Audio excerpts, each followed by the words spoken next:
What's going on, everybody? Welcome back to another episode of the REVIVECAST. So I hope everybody had a great holiday season, great Christmas, good New Year's. So what I want to discuss today, I want to go over what we call Glycadian rhythm testing. So what does that mean? So I'm sure a lot of you have heard of the term circadian rhythm, which is your cortisol rhythm or pattern during the day or throughout the day. So kind of take that and then put that with glucose. So your blood glucose levels or blood sugar levels, right? So to ensure we have optimal health and everything's where it needs to be as far as your glucose levels, we need to be able to monitor that. And how do we do that? Is we're going to track your glucose levels throughout the entire day, okay? That'll enable us to see exactly how your body's utilizing glucose, if it's utilizing it properly.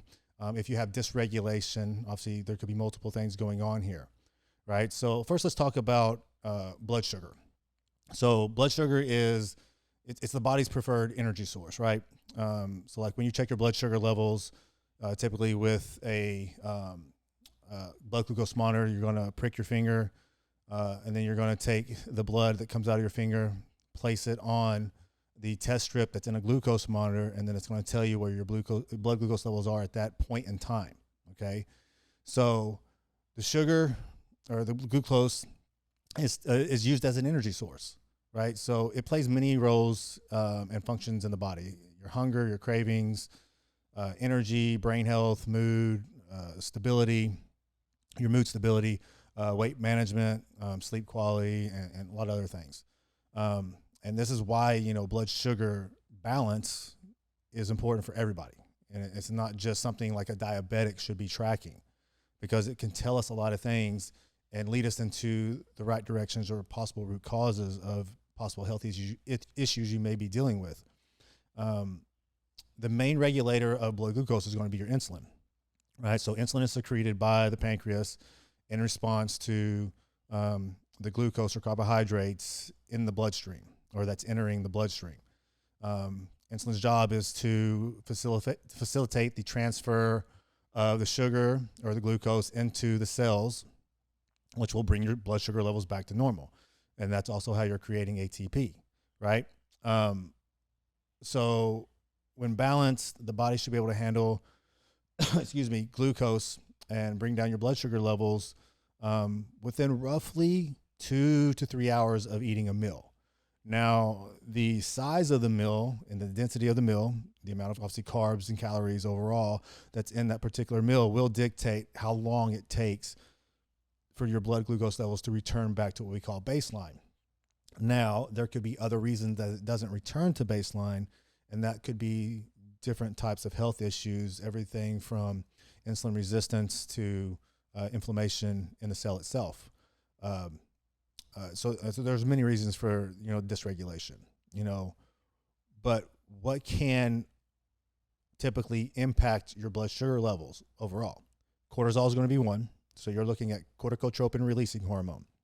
So when that's stimulated all the time, like if you're in that sympathetic state or that fight or flight state, and it's always turned on, cortisol levels are going to be elevated. And when cortisol levels are elevated, you're putting fatty acids, glucose and amino acids into the bloodstream constantly. So you're liberating fuel right out of the cell. It's not a storage. So when cortisol is up, blood sugar is going to go up with that. Sleep's also another big factor when it comes to this. So when you're sleeping, you're resetting hormones. The body's in that parasympathetic state, and all kinds of functions are going on for the recovery system to do its thing. So if you have like just 2 nights of bad sleep or low quality sleep, typically you can see your insulin levels go up almost 10 points. So it hits you really fast, and that's why it's important to make sure you're getting adequate amounts of sleep. And 5 to 6 hours is not typically adequate amounts for most people, especially in today's society with everybody so stressed out and on the go. Other things could be the portions of your meals or the proportion of your meal, meaning that if you're solely just eating carbohydrates by themselves, what type of carbohydrates? If you're eating a balanced meal instead of just one macronutrient, because in and of itself, all macronutrients, protein, carbs, fats, will always increase blood sugar levels. That's normal. right? To what degree is going to be dictated by the food source itself. So the proportion of your meals or the portion sizes will dictate the level of blood glucose in your blood as well. Another thing could be not recovering from your training. If you're in an overtrained state, like if you're underfeeding yourself, meaning that you can be on low carbs and have high blood glucose levels, that's another component, because when you're in that under-recovered state, you're stressing out the body constantly. That's always turning on cortisol levels, and you're stuck in this higher cortisol environment, which is going to be liberating fuel, which hence will cause blood glucose levels to stay higher than they should be. You could also be breaking down muscle mass. When your body's in the state, high stress state, and say you're on lower calories, lower carbs, your body can kind of get protein adapted to where it's breaking down more amino acids through the liver into glucose. And now your liver's dumping out glucose all the time. So that's going to in and of itself going to cause blood glucose levels to stay elevated.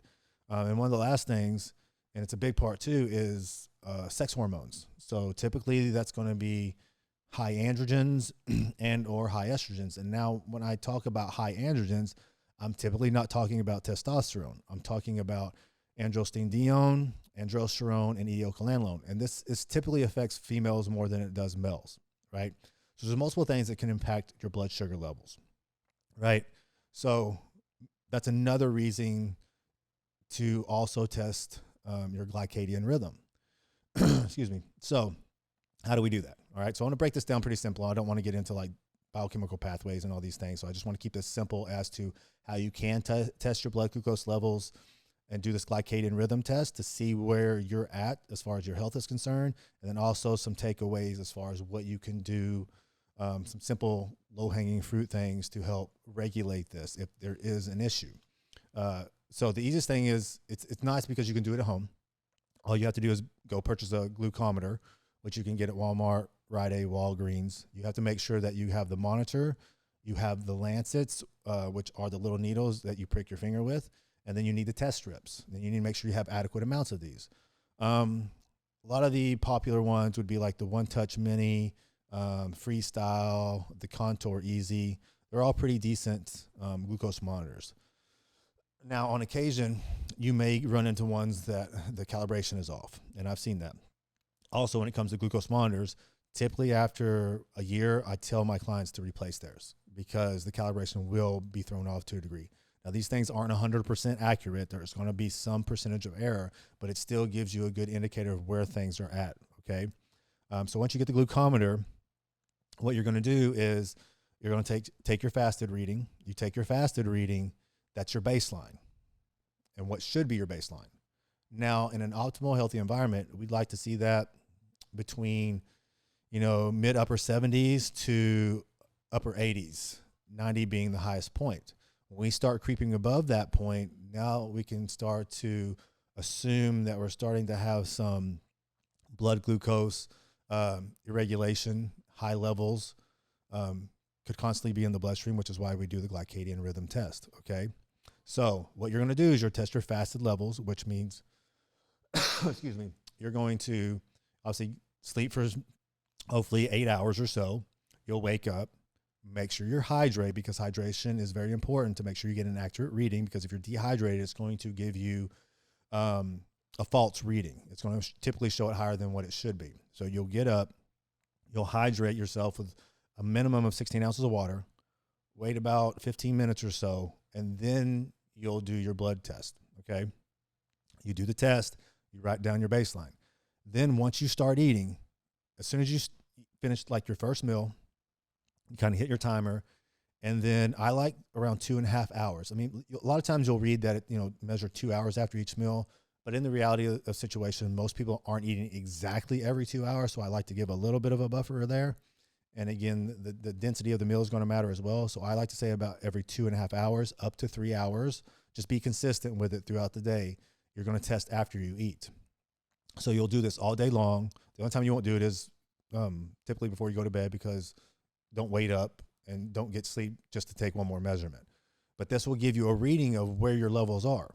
So in a great scenario where someone's healthy, say you wake up, your fasted levels at 85, you eat 2.5 hours later, you're going to be within around about 5 points or so of that reading. Now, if for some reason you say you have 85 for your reading in fasted morning, and then you test it 2.5 hours and it's like 95 or 100, don't freak out. Give it another 30 minutes, retest again, and see if it did actually drop back down.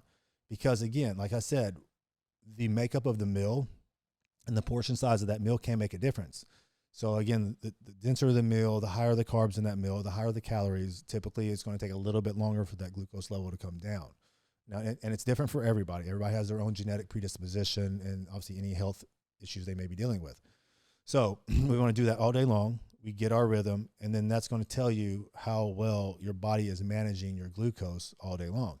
And what we would typically want to do that, we want to make sure it's stable, because there's always going to be rise and falls. We just want to make sure that we're always kind of returning to baseline, and your body's not driving up insulin levels to help bring down these high blood glucose levels. Because typically what will happen is over time, if that keeps happening, whether it's you eating lots of processed foods or meals that are excessively high in carbs that your body can't handle,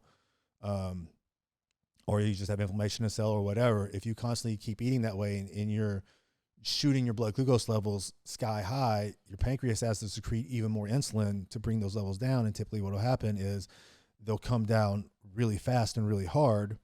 Then that's going to stimulate the adrenals and stimulate more cortisol production. And then all of a sudden your body's going to release more blood glucose in the system because it came down too low. And then you start having this insulin cortisol seesaw battle, right? And this type of dysregulation over a long period of time can lead to things like PCOS, insulin resistance, and even diabetes. So it's things you got to make sure you're getting under control. Okay. So we want this normal rise and this normal fall. Now, some basic easy strategies to help manage this if you're dealing with some imbalances or dysregulation with your blood glucose stability through the day. One is being consistent with your meal timing. So this is where, and this has nothing to do with metabolism. Okay, let's get that right out of the way, because a lot of people think you're stimulating metabolism because you're eating every 2 to 3 hours. It has nothing to do with it. You're trying to create blood glucose stability. So consistent meal timing really helps with this. So that's where the eating every 3 to 4 hours is a good rule of thumb, because you're going to have a nice steady level of blood glucose levels all day long, right? So that's number one, is making sure you're having pretty consistent meal timing. The next thing is going to be fiber intake. This plays a huge role because of the quality of carbohydrates you're taking in. Now, I will tell you this, when it comes to something like the glycemic index, if you have someone that is stressed out, they're unhealthy, or they have higher body fat levels, and they're dealing with glucose dysregulation, glycemic index becomes even more important. Okay, so glycemic index is basically when you're eating a specific food and how high of a spike or increase in blood glucose happens, right? So you have typically the chart 0 to 100, like pure glucose being 100. So you want things to be on the lower end, because that's going to have a very slow release of blood glucose when you eat. So it's going to help control your levels all day long.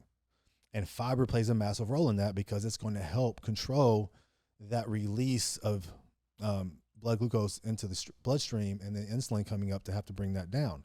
So they work synergistically. So higher fiber intakes are important in controlling blood glucose management. Okay. So fiber intake is another important thing, because it helps absorb, or helps slow down the absorption of glucose into the bloodstream. So another thing is going to be the macronutrient balance within the meal. So typically you want to have a decent amount of fiber. You want to have a good amount of protein and a little bit of fats, because the combination of all three macronutrients is going to slow down the absorption and minimize blood sugar, highs and lows, because protein and fats digest much slower, absorb slower than basic carbohydrates or glucose. Okay, so if you're combining all three of these macronutrients together and have a very balanced meal, it's going to also help manage these levels all day long. So Very easy things to do. Now, if you have someone, because not everybody tracks their macros, and if you have somebody that just isn't tracking, the easiest thing you can kind of tell them to create balance initially, if they want to, just kind of get healthy and they don't want to track right now, you could tell them for basic simplicity, a fourth of their plate should be a good lean protein source. A fourth of their plate should be like carbohydrates that have good fiber content, things like beans and potatoes, oatmeal, quinoa, and then half of their plate should be filled with like colorful leafy vegetables and other types of vegetables. And a little bit of fruit is fine as well. Now, that's a fourth of protein, a fourth of a good fiber-rich carbohydrate, half a plate of your veggies, and then also within this, even a small serving of fat in these meals. Now, if you're having a fattier cut of meat, you're going to knock two things out at once, right? So that's pretty easy things that you could implement right out of the gate to help balance these blood sugar levels, because a lot of people are eating things that can basically lead to these imbalances. Now, if you're dealing with someone that's got a ton of muscle tissue, fairly lean, they typically can handle things that are higher glycemic index and have no issues, right? But again, this is not everybody. And, everybody having cereal after workout is not a good sign, because their body just can't handle it well. So you have to individualize this stuff. And testing is the best way to see what your body is actually doing. It's like test, don't guess. Okay. So these are just some simple takeaways and a thing you can start implementing with yourself that you don't need anybody else for. You just need your glucometer and to time the intake of your meals, time the testing of your blood glucose, and see where you're at. Now, if you do this test and then things are just all over the place, you're getting highs and lows, or it's just constantly high, and you literally have no clue what to do, this is when you need to reach out for help. Whether it's a qualified practitioner, like us, a health coach, and we also do functional medicine as well. But have somebody guide you out of this, because trust me when I say that this stuff over time will lead to disease type states. Okay. So I hope this helps you guys, give you another tool for the toolbox to help understand the importance of managing blood glucose, the little tips that you can do to see where it's at, and little strategies that you can implement into your current plan to help put you on the right path to health. So as always, guys, we appreciate the support. If you could, subscribe to the channel, hit that like button, give us a good positive review. And until next time, I'll talk to you soon.